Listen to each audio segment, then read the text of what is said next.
അല്ല വൈ ഇവരെന്തിനാണ് നമ്മൾ ചാപ്പടിക്കണമെന്ന് ആരെങ്കിലും ആലോചിച്ചിട്ടുണ്ടോ?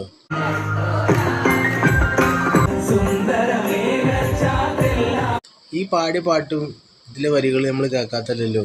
ഇത് കുറേ കാലം കഴിഞ്ഞ് ഉറങ്ങിക്കിടക്കായിരുന്നു. ഇപ്പോൾ വീണ്ടും ആളുകളായിട്ട് കണക്ട് ചെയ്യുന്നത് വേറെ രീതിയിലാണ് അത് അവതരിപ്പിക്കുന്നത് ഇന്നത്തെ കാലഘട്ടത്തിന് അനുയോജ്യമായിട്ട്. അല്ലാണ്ട് വേറെ എനിക്കിതിൽ പ്രത്യേകമായിട്ടൊന്നും തോന്നില്ല. ഇനി ഒരെണ്ണം കൂടി കേട്ടോ. സംഗീതം പഞ്ചാഗ്നി പോൽ ജ്വലിക്കുന്നു,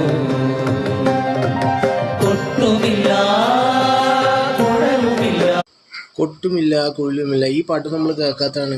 എന്തിനാണ് എല്ലാത്തിലേക്കും നമ്മൾ ആ ഒരു കണ്ണോടെ കാണുന്നത്? അത് ഭജൻ ഇഷ്ടപ്പെടുന്നവർ, ആ വൈബ് ആസ്വദിക്കുന്നവർ ഒന്ന് ആസ്വദിക്കട്ടെ. ഇതല്ലേ വൈബിൻ്റെ കാലല്ലേ, എല്ലാതരം വൈബുകളും ഇല്ല. വൈബല്ലേ മെയിൻ. വൈബ് പറ്റേ, കുട്ടികൾ വൈബാവട്ടെ. മറ്റുള്ള ലഹരികളിൽ നിന്നും നല്ല ലഹരിയല്ലേ ഇത് ഇപ്പോൾ തലമുറയ്ക്ക്. പഴയ തലമുറ ഇരുന്ന് ആസ്വദിക്കുന്ന ആളല്ലേ. എല്ലാത്തിനും ആളുകളൊന്ന് മാറ്റി ചിന്തിക്കട്ടെ. അതല്ല അതിൻ്റെ ഒരു വൈബ് എന്നാണ് എൻ്റെ അഭിപ്രായം കേട്ടോ.